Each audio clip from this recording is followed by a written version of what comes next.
Hi, everyone. Welcome to Film Vets. We got a very special episode today where we're going to be interviewing a friend of mine, Tommy deVries. Hi, Tommy. Hi, everybody. Dan, say hello. My co-host. Hey. I'm just kind of left in the back of the closet. See how it is. Oh, wow. That's wrong. Tommy, Tommy, we want to get a little information about what you're here to talk about. Could you give us some info, please? Yeah, sure. I'll give you the quick elevator pitch. My name is Captain Tommy deVries. I am a United States Marine Corps reservist for the Entertainment Media Liaison Office here in Los Angeles. We're part of the Marine Corps' Communication Directorate, which means any communication that the Marine Corps does internally, whether through communication strategy or media relations, or externally, whether that's for like film or television media, all of the United States Marine Corps' Communication Directorate kind of manages that. And they have satellite offices all around the country. The one here in Los Angeles is responsible for liaising the Marine Corps into production for television, film, social media, documentaries, web series, that sort of thing. And I'm one of the staff officers of that satellite office that would facilitate and liaison production into Marine Corps things and Marine Corps things into production. Very cool. What's your experience like? What have people worked on? Is there any notable films or TV shows that have worked through you guys? Yeah, pretty diverse portfolio as far as the Marine Corps is concerned. The office has been around since 1917, and they've facilitated production in video games, television, film, new media. One of the big ones that I always like talking about, even though it's kind of the cheesiest one, is Battle Los Angeles. If you guys remember that Alien film back in the early 2010s. Oh yeah. Aaron Eckhart fighting aliens, Michelle Rodriguez. It was an amazing cast. A lot of that was filmed on Marine Corps installations, at least like for the training scenes, and he was running on Red Beach at the beginning. But there was a lot of technical advisement to that film too, as far as getting gear, equipment, uniforms, flak, Kevlar, rifles, that sort of thing, technical advisement on the film. So are they saying the right things? Are they, like, if you remember, they were part of 2nd Battalion, 5th Marines, Retreat Hell. They kept screaming Retreat Hell all the time. Like, that's a thing that I was actually part of 2-5 at a point in my career. So awesome. It was my first unit. Yeah. And then, tons of things, the Call of Duty series, Medal of Honor series, JAG, Flags of Our Fathers, Transformers, War of the Worlds. If it has the Marine Corps in it, if you've seen the Marine Corps in it in a prominent way, and it tells a Marine Corps story, and has that quintessential essence as veterans, like we watch something and we're like, no, I don't buy that. On the stuff you watch though, where you're like, this is pretty good. I see. Someone must have really. Chances are he was either a technical advisor who got out of the military and is like work for hire, or they called the Department of Defense and got their production approved for liaison with one of the DoD's offices.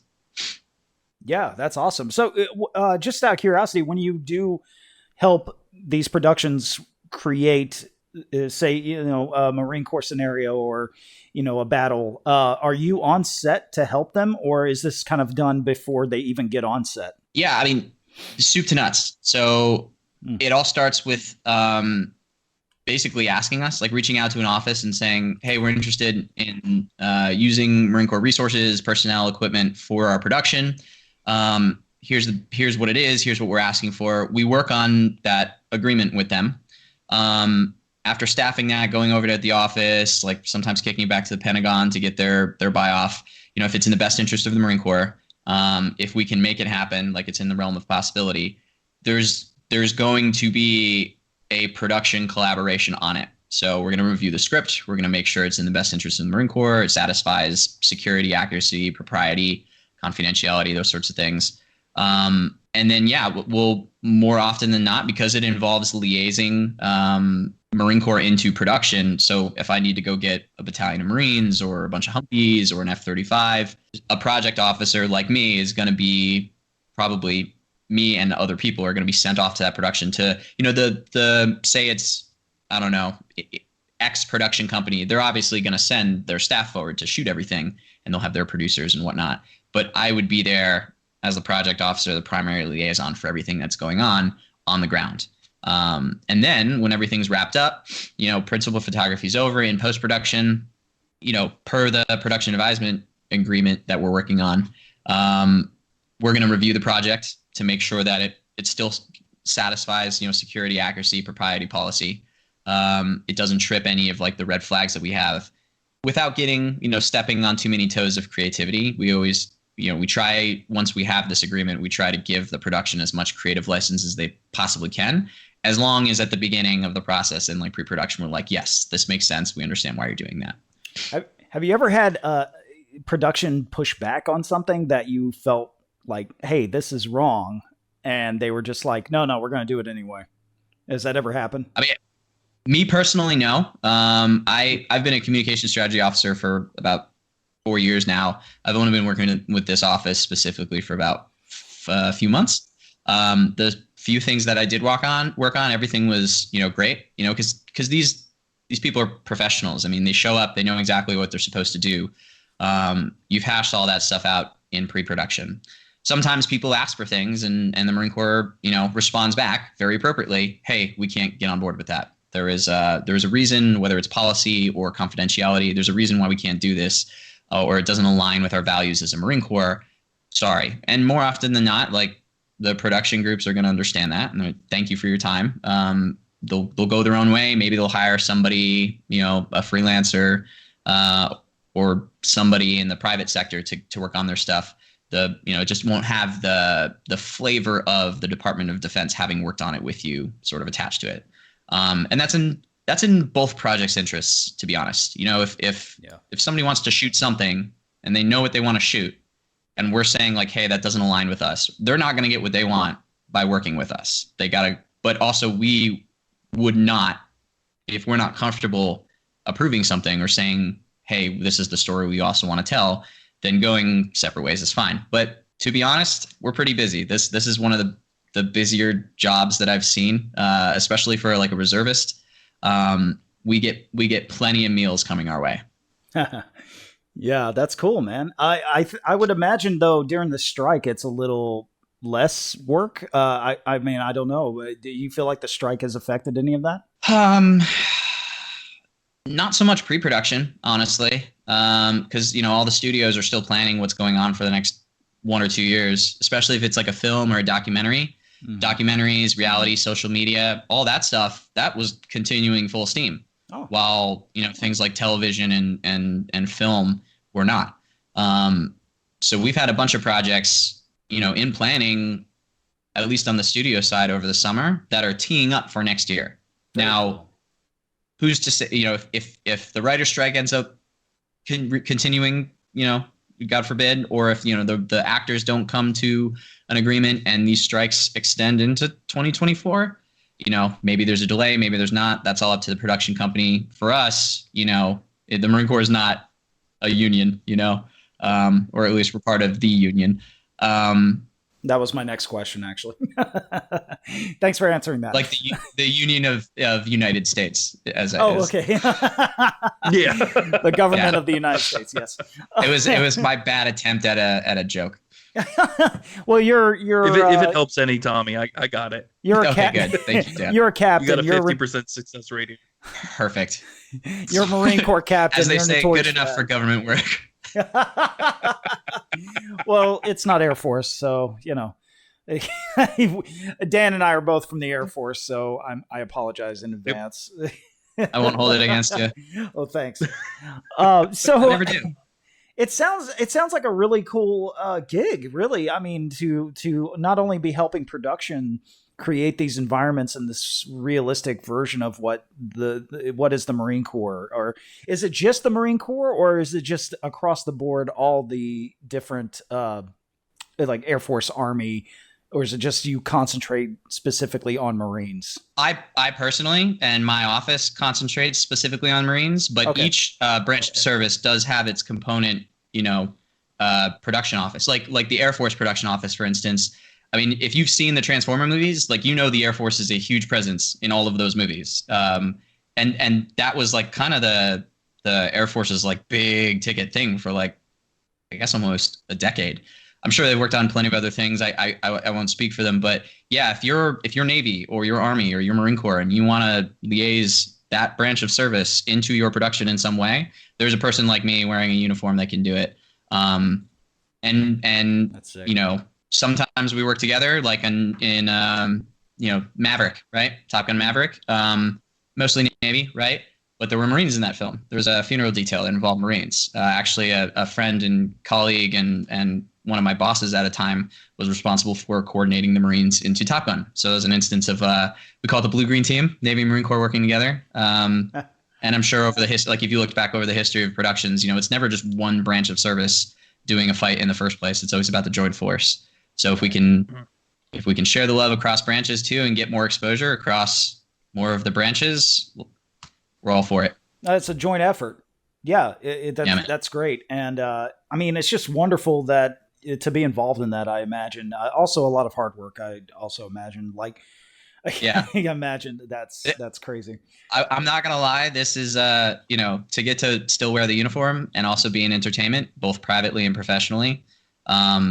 It's the dream job, I think. Like to get to tell the Marine Corps story and the stories of Marines in production, to give those, you know, really just compelling narratives platforms that they probably would never get otherwise. I mean, the Marine Corps has got a great social media presence. Don't get me wrong. And we're really good at stock footage and the news likes to pick up on it.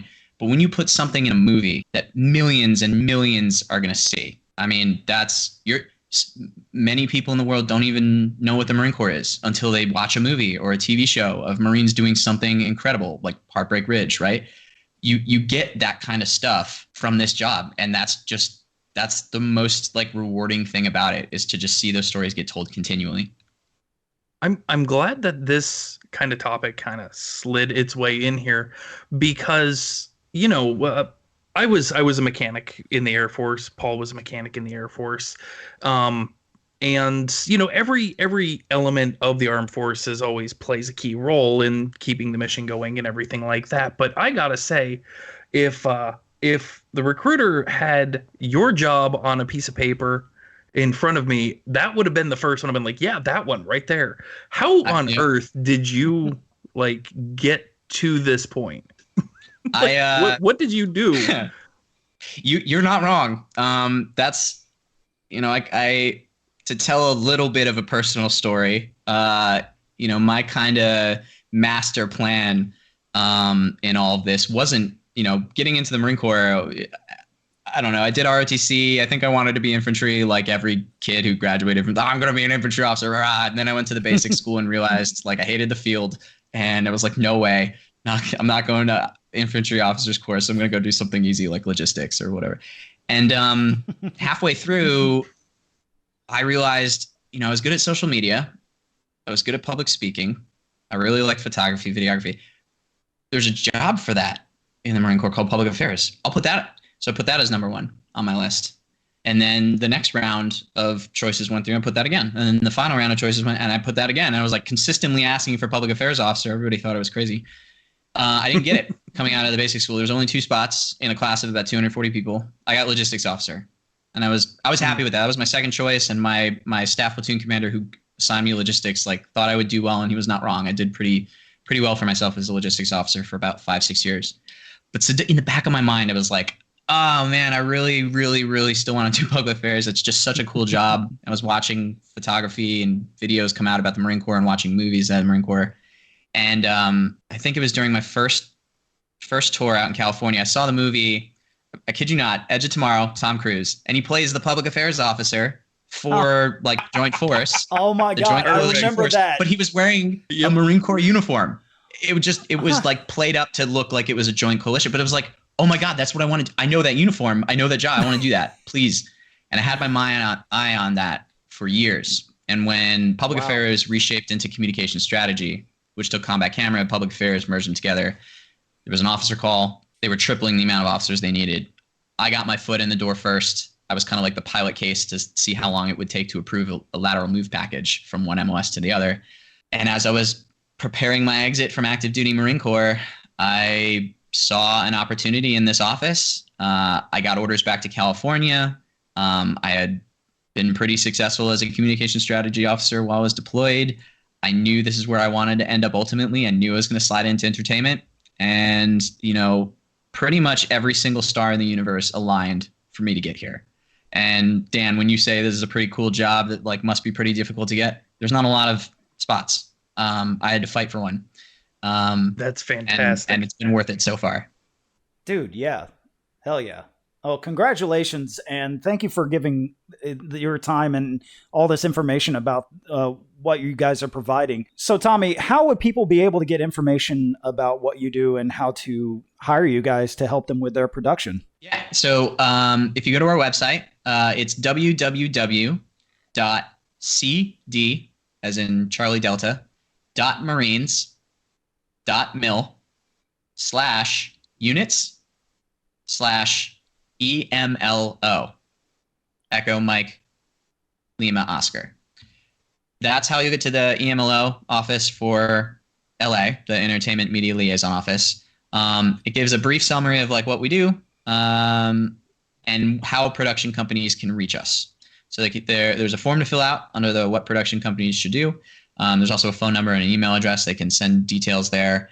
And it's really as simple as just filling out that form and sending it to that email address, reaching out to an EMLO officer. If anybody watching this right now is interested in, something that they have a project they want to work on, they have a production plan worked on, they have distribution plan worked on, like they're actively in the process of getting ready to shoot something, that is the right time to shoot that form to us, whether to me or to that email address. And Paul, I can give you my contact information after this so you can like put in the description or whatever.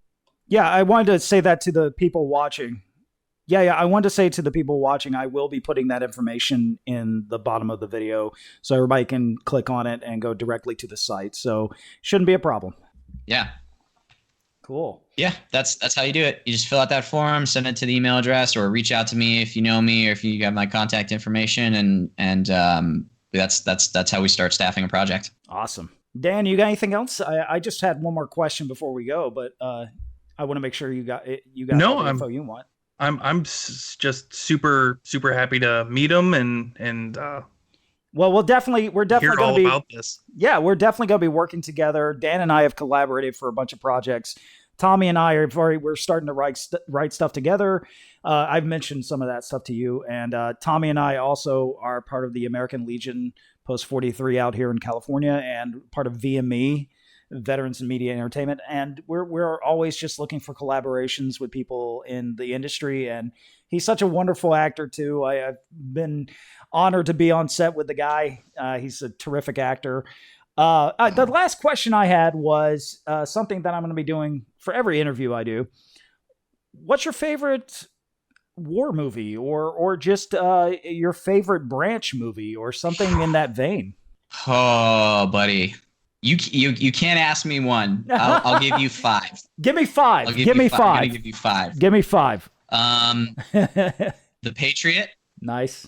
We Were Soldiers. Yep. I'm gonna say something that's probably a little sacrilege, but people are just gonna have to deal. Maverick, Top Gun Maverick. Dude, that movie was amazing. What are you talking about? I mean this in the nicest of ways, and I really don't, like, no pun intended, but like Top Gun existed so that Maverick could fly, right? Literally. Or Top Gun ran so Maverick could fly. Yeah. Maverick is the far superior movie, just in every way. And if you go back to like Top Gun and you watch it, you're like, oh man, it was great for its time. Maverick's better. Okay, so that's three. This is great. I've never seen you on the spot before. This is awesome. I wish I had thought of an answer to this. If you want to do three, that's fine. You could just do three. There's no. I might have to. Can I throw a TV show in there? Yeah. Generation Kill. I still need to watch that. Yeah. It's incredible. It is educational, informative, painful, hilarious. All the things you need to get out of a good military production. And about Marines. Yeah, I know Alexander Skarsgård's part of it. Yeah. I need to check that out. One of his greatest First if not role. his What is first role? eminently too. breakout role. Yeah. Yeah. I know I'm going to kick myself later for not thinking of like a solid fifth one. Like there's so many things running through my mind, but yeah, we'll say the top 3 movies are We Were Soldiers, Patriot, and Maverick. I love it. That's a great list. I there's nothing wrong with what you said. If you had said, I'm trying to think of a bad like war movie. I can't think of a bad war. I'll be honest too. Actually, I'll throw in Battle of Los Angeles. I know it was a cheesy sci-fi flick, like, but it was so incredibly accurate that I wasn't even in the Marine, or maybe I was in the Marine Corps. I think I had like just hit the fleet or was in my way through training, but I was watching it just astounded by how accurate. Just like they're getting the names of the companies and the squads right. They have like the optics on the rifle set up correctly. Like their equipment looks organic and lived in. They're using things the correct way. And it wasn't until much later when I learned like the MLO had a significant hand in all of that. And that's what matters. Like getting people on the outside to look in and say, that's authentic. That's cool. Is it cheesy? Sure. Is the Marine Corps going to fight aliens anytime soon? I don't know. But I imagine that's what it's probably going to look like. Well, because we'll win if they do. The Space Force will be first in line, so we don't have to worry about anything. Sorry, I had to do it. Tommy, thank you so much for coming on today.